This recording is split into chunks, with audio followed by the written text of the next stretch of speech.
What's up, YouTube? As promised, here is the Lorex 4K Costco cameras, part 3 of my install.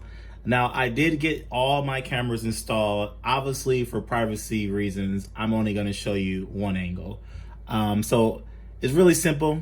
Plug the cameras in the back and you'll pull up, the cameras.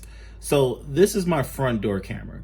So I'm going to go right into kind of the software. My idea for this one is to show you what's on the actual device and also what's on the cell phone. Now, the cell phone is where most of the action happens, or the most of the interaction with the software happens. But let me show you what I got here. So it comes with a mouse.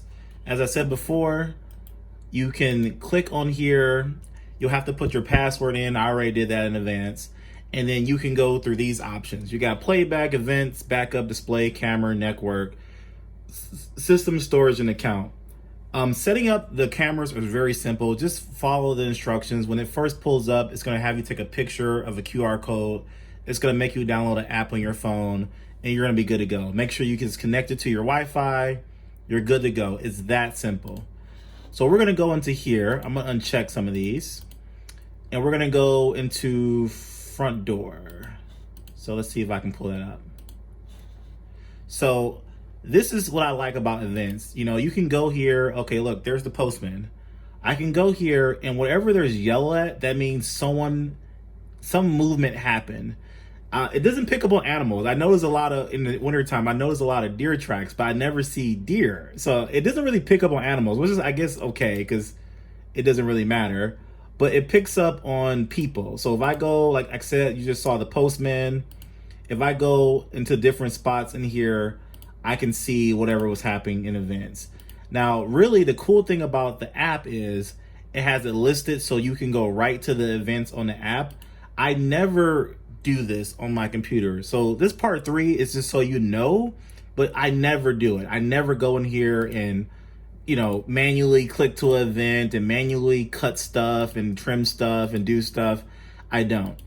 Now, I will tell you the one thing I don't like about my Lorex system, and you'll make more sense once you see the app. You can set motion sensitive areas. So like my front door is recording obviously the whole front yard. However, whenever a car comes down the street at night, the light from the car shines into my front yard. And as soon as that light hits my front yard, boom, it matches it. It pops out an event on my phone. I get a text message or I get a notification on my phone because the car, pulled out front. I'm okay with it because, my street's actually kind of quiet, as you can see here. I mean, this is like not a live view, but this is like a view of my street at night. So it's a pretty quiet street. So I'm okay, So I don't get that many notifications, but I've noticed that when it comes to detecting cars for the Lorex, it's not the best. It picks up cars like too often. What I mean, like you can change the sensitivity to make it simpler or less, but it picks up cars a lot really often. So that's not so great. If you're not looking for a lot of text messages, you can always turn car notifications off. I'll go through that with the cell phone app, but just so you know. Again, this is gonna be really quick. I'm gonna get right into the app because again, there's backup stuff I don't mess with. There's display settings I don't mess with. Out the box, it works. There's camera settings, brightness, contrast, sharpness, all that good stuff. I don't touch it. I just use whatever came out the box.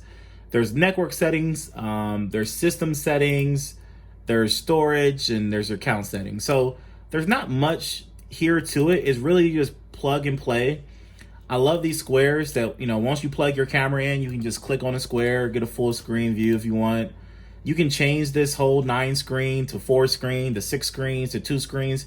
You can change it however you want. I like it this way because I have all 6 cameras visible.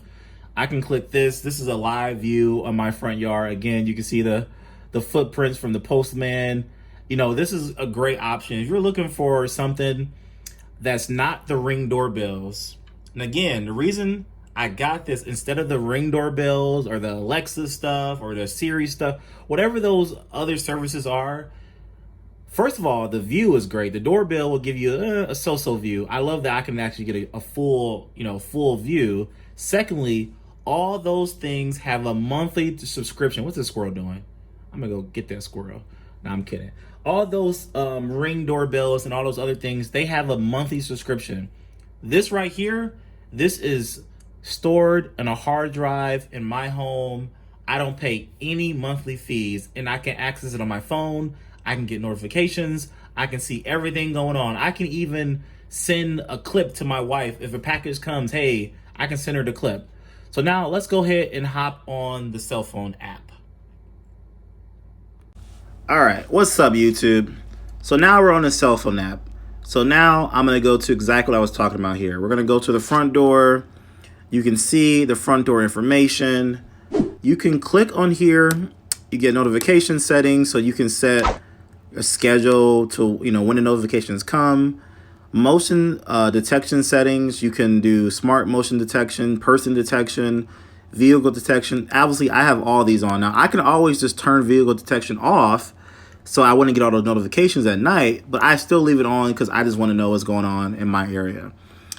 Face detection, I have not messed with that yet, but you can turn that on and you can save faces and things of that nature. Facial recognition. Lorex is, I'm not going to say it's a cheap brand, but it's not the most fanciest brand. So I'm not sure how reliable that face detection is going to be. So I just like to just keep it. If you see someone, see a person, give me a notification. So let me show you guys the motion sensitivity. So you can set it how sensitive it is. So if I was to have that at 1, I would probably get less notifications about the cars at night. If I had it at 5, I'll get more. As you can see, I have it at a 4. And let me show you guys the motion zones. So I might have to rotate this, or you can rotate your screen. This is my motion zone. Anything that's blue is something that my camera is going to record whenever there's motion. Anything that's not lit up means that it could just drive by. Like during the day, as you can see this car driving by right now, the ambulance, I'm not going to get a notification. It's not going to tell me because it's not in my notification area. Now at night, the lights from those cars shine all the way into my yard, so I do get notifications. So this is kind of what I mean by your range. And you can always click on this erase bar and, move it back if you want to move it back. You can always flip it if you want to flip it. I'll have to, there you go. I can always add it back. So I want to see all of this. Hey, I got my neighbors. Cool. I want to know when my neighbors are leaving. Let me do that. Boom. So now, whenever my neighbors leave or come, I'll get a notification. So you can mess around with that and have fun with it. I'm going to go ahead and save that. Okay, so now we're back in here. That's basically it. The motion sensitivity, the motion zones. Okay, let me show you the events. This is the most important part right here. Cool thing is, if I'm in the front yard doing some yard work, I'm in the backyard doing some yard work, I can always just click this bell icon in the top right and turn off all my notifications. That way I'm not getting 1,000, notifications in my pocket while I'm doing yard work. And then when I'm done, I can just turn the notifications back on. And you also can do that per feed. If I was only in the front yard, I can just hit the blue one here, or I can turn that back on. And now I got notifications to the front yard.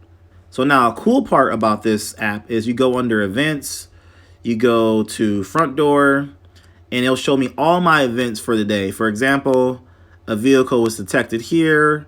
So more than likely it was probably my wife leaving for work or something. I can actually move around and see it. I might have skipped it, but whatever. And later on that day, I can click here. Okay, cool. The postman delivered some mail. Cool. Now, the cool thing about this is you can actually record this and send it in a text message. So right now I can press play. I can hit this button in the middle. Right now it's recording. Okay, I'm gonna stop recording. It just saved it. I can click on this file. As you can see, I have other ones saved. This, for example, the delivery. This is a FedEx delivery of some things. This is another delivery. And then what I could do from right here is I actually can share this. I can click here. I can add it to all my photos, and then boom, successfully export it, and I can send that to my wife, or upload it on YouTube if something funny happens, the postman takes a slip, whatever. You can do that very easily. And then here's what I'm talking about at night. I get a lot of notifications at night of just cars just driving by my house. So those are the main reasons you're going to do what you're going to do with the app. You got the events, you got your devices, and you got settings from the app. So this is part 3. Again, if you're not subscribed, please subscribe. Let me hop back on the camera here. All right, guys. So I hope you got some value out of that. If you're not subscribed, please subscribe to the channel. This is the last part of the Lorex Costco 4K cameras, if you will. I showed you my attic. I showed you how to install them. I showed you the best way to install them. I told you all the tools you needed, and then I showed you the software. If you got any more questions about the Lorex 4K Costco cameras, leave a comment below. If you're not subscribed, please subscribe. Catch me on the next one. I got a lot of cool tech, a lot of things coming down the pipeline. So I'll see you then. Peace.